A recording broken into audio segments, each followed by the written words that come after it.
ay ca sama gaay ñu jàllaat ci keneen ñoo ko déggandoo ku nekk yaa ngi joxe sa opinion ci thème bi léegi soxna si yow lan nga xalaat ci ñaar ñi lu ñu jot a wax. waa comme ni ko sama tooma waxee rek mbir mi moom suñ ko naree régler dina xaw a difficile tuuti ndax fi mu nekk nii mënuñu généraliser lépp ndax comme kii ni mu ko waxee Fatou ni mu ko waxee sànq ne ko ndax yow xalaatoo woon sa yaay avant loolu noonu mais dëgg la tey jii nii yow mën nga jël nit ki di ko defal lu nekk ndax loolu noonu yéene gi lay doon moo tax nga koy defal mais am na ñoo xamante ne nag dañ koy toppee pour intérêt boobu noonu ñuy toppee jëkkëram wala copain am bu ko loolu amatul rek nga gis problème yi commencé démarrer mais tey jii nii tamit ñu bëri ménage yi boo xoolee ñii duñu déggal seen jëkkër sama mbokku jigéen ñi ñii duñ déggal seen jëkkër ñii dinañ déggal seen jëkkër di leen tarbi loolu yëpp mën na nekk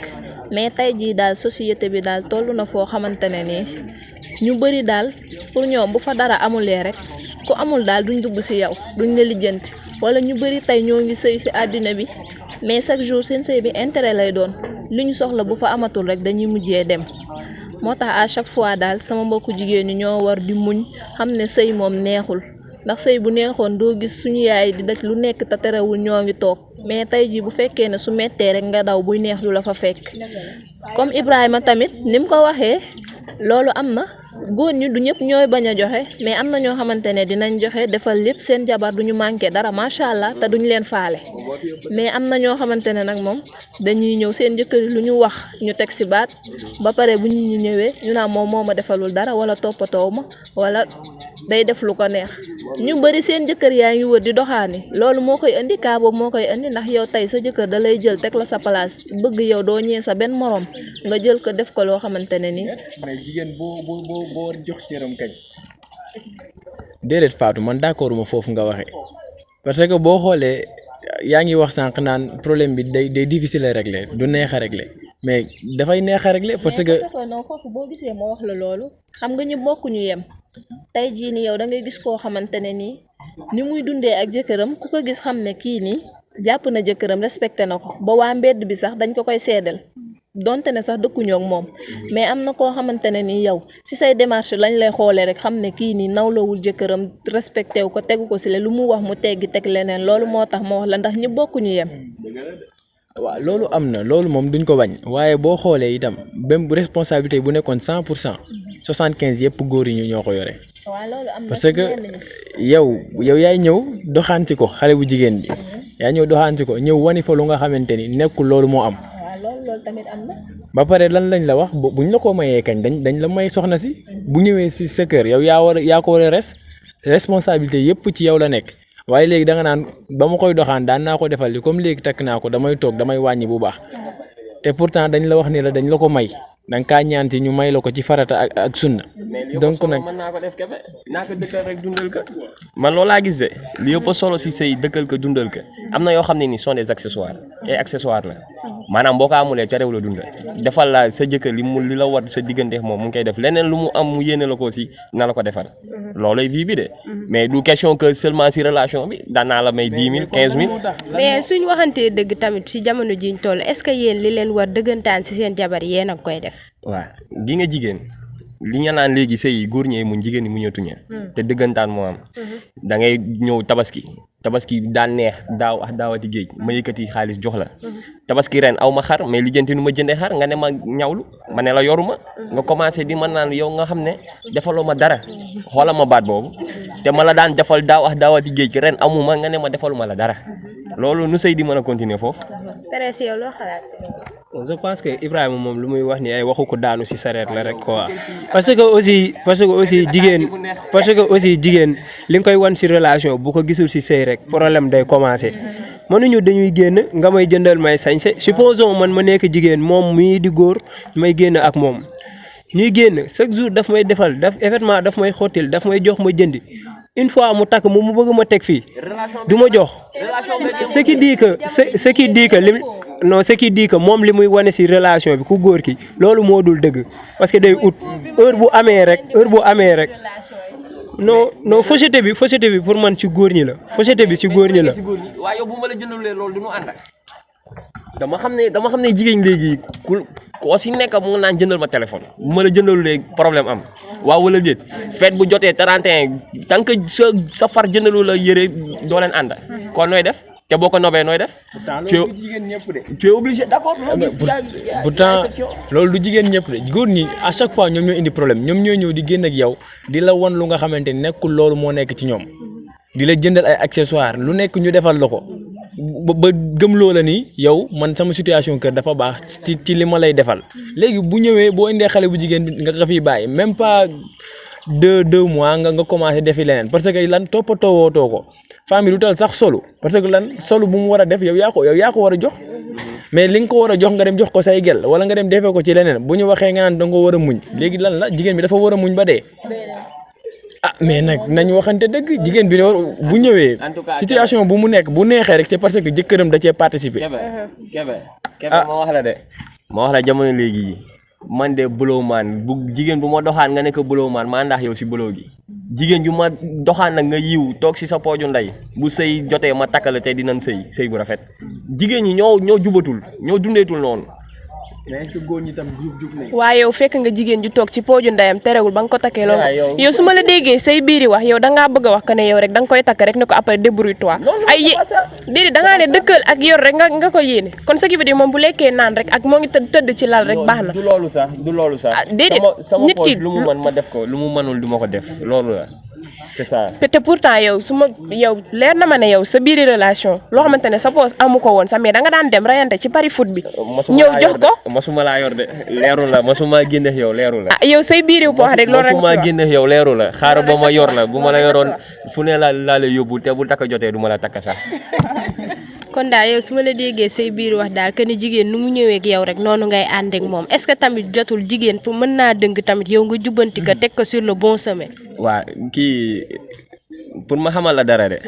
jigéen ñi loolu boo ñu ko defee sax ñu bàyyi la. jigéen boo ñëw fekk fii mu jubadi nga ne da nga koy. ak i jigéenam laa wax ak i jigéenam yow si nga bokk jigéen boo fi fekk mu jubadi. nga ne da nga koy jéem a jubbanti. da ngay sonal sa bopp rek sa xam-xam a fay des ak sa doole mais dara du sute. soxna si man je pense que kii nekkul sax góor bu yor jabar kii boo ko gisee ak jaaroom bii nii buloo man la moom pareegul pour takk sax. soo ko déggee si ay waxam nee na moom jigéen bu fekk ngay buloo tamit dala ciy jàpp. voilà genre am gi ñoo yàq jigéen ñi parce que da ngay ñëw yor benn 10 000 tey nga yàqati ko ku jigéen ki mu yaakaar ne yaa ngi ak àdduna ak li si biir demee nga se ma booy man ataaya rek laay def maay borom baraada bi ataaya rek laay def genre am gi ñoo yàq jigéen ñi je veux dire parce que dañ leen di tàmmal loo xam ne nii une fois si sëy bi duñ ko gis demee après demee problème yaa ngi commencé moom genre bi léegi mooy genre am bi ñi nga xam ne quotidiennement la ñuy dund ak jigéen ñi noo ñëwee ma ànd ak yow noonu kii takkagul jabar de xam naa sama doom lay mujjee takk rek bu demee ba changé. lan nga xalaat ci loolu soxna si. waa comme Fatou ni mu ko waxee noonu rek xam nga parfois moom xale yu góor yi mooy loolu Fatou parfois moom yaram bi day di tàng mooy loolu ndax jàpp na Ibrahima mais Ibrahima yow moom dinaa la tontu si benn question ndax yow tey jii nii pour man mën nga nekk jigéen mu yor benn comportement boo xamante ne nii neexul kenn neexul sax yaayam bi ko jur wala papaam mais yow mën nga def lu sa li nga xamante ne nii effort yi nga mën yëpp mën nga ko def ba mu changé wu tegu ci yoon bu baax bi comme ni jàppee ko daal comme say rakk ni nga leen jàppee léegi yow kon buñ defee noonu rek société bi dina dem mais tey jii da ngay gis xale bu góor boo xamante ne day nekk ak benn xale bu jigéen mu nekk ci yenn bagage yoo xamante ne xam na ne kii nii effectivement li mu nekkee nii dara baaxu ci mu continuer ci loolu nag di ko ci jàppale du ko wax dëgg continuer di nekk ak moom noonu ba dernier moment mu bàyyi ko fi dem takk keneen loolu bari na ci société bi dañuy gis koo xamante ne day génneeg nit lu yàgg mu dem ba war a takk jabar bàyyi ko fi dem takk keneen te yow mais bu doonee ci comportement bi yow soo xamee ne comportement bi neexu la te def nga sa effort yëpp changé wul da ngay génne ci relation bi da ngay génne. loolu sax du loolu. mais boo ko bëggee nag. moo ñu waxante dëgg du loolu sax de ba ñuy tàmbali ku góor yi léegi dëgg la góor ñi ñoo ëpp responsabilité ci sëy mais boo xoolee ci début bi góor ñi ak jigéen ñi damay wax ni ñoo yem parce que góor da lay foowe da ngeen di nekk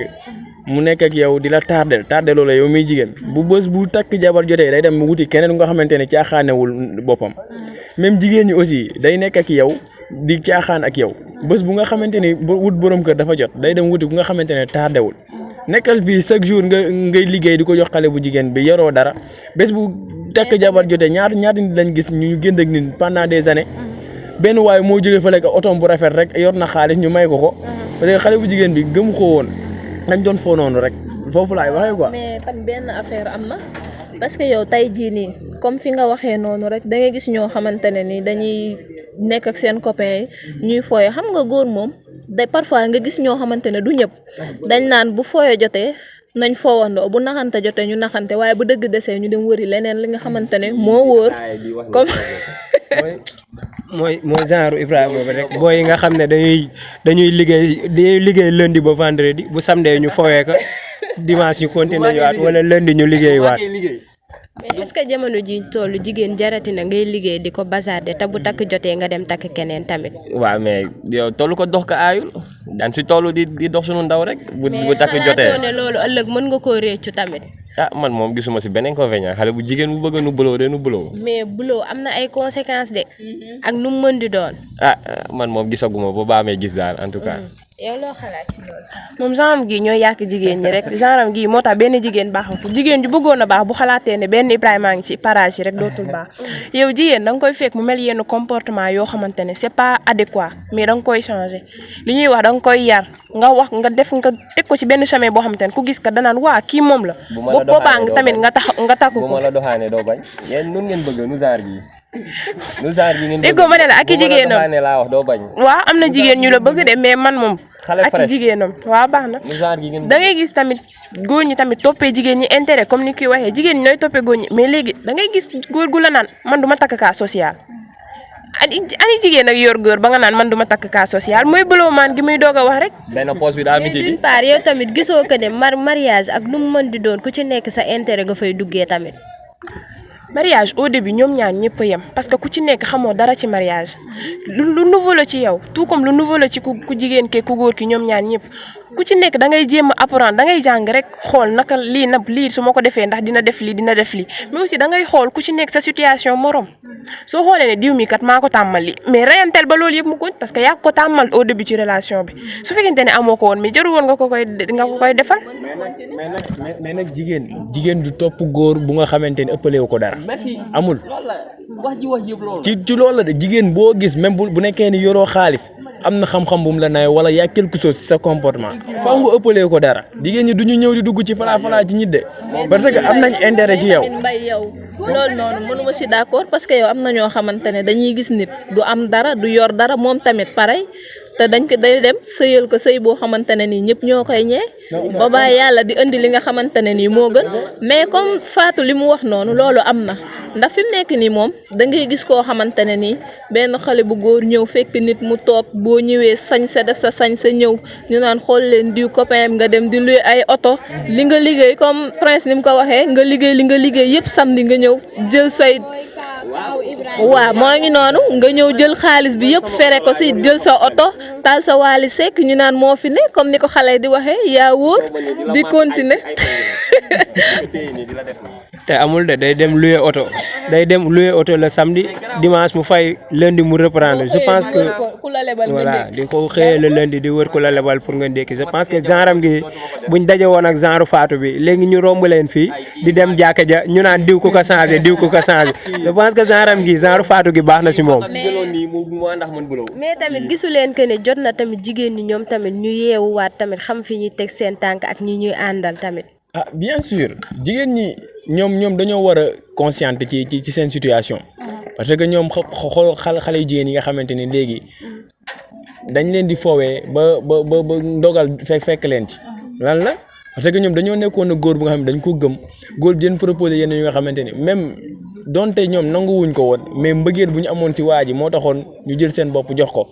ba waa ji foowee leen bu paree nag bàyyi leen fa bu takk jotee mu dem takki keneen ñoom kañ la ñuy am jëkkër léegi genre ak Ibrahima yi ñoom ñooy def yooyu nekk xale yi chaque samedi mun a jaaral gaale def na ba seen langage la ñoom jaaral gaale nga yaakaar ne loolu yoon la. mais man pour man sama gis-gis loolu si xale bu jigéen bi la ndax yow tey jii nii yow góor bu la respecté naw la moom moo la war a fekk seen kër waaye du fu mu wiite rek ne la fekk ma fa nga fekk ko fa ndax fépp ngay romb si koñ ñëpp di la xool di la gis naan xool leen ko rek léegi mu romb fii ànd ak moom noonu lañ koy waxee su boobaa yow même bu fekkee defoo dara sax téye nga sa bopp rek la sa place boo demee ba ci biir romb kenn dootu la nawloo ndax dañ naan moom de chaque jour fii lay romb yàlla boo fa toog nag ba yenn heures yi ay 1 heure 2 heures ngay dem di ñibbi kenn dootu la respecté. dee leen abonné bàyyi leen seetaan bi nag tey abonné bàyyi leen seetaan bi nag tey abonné fañ bind abonné muy signal gis naa fa ab baaraam buy def ni kuruj kuruj lu ñëw nga jot ca moom nga naan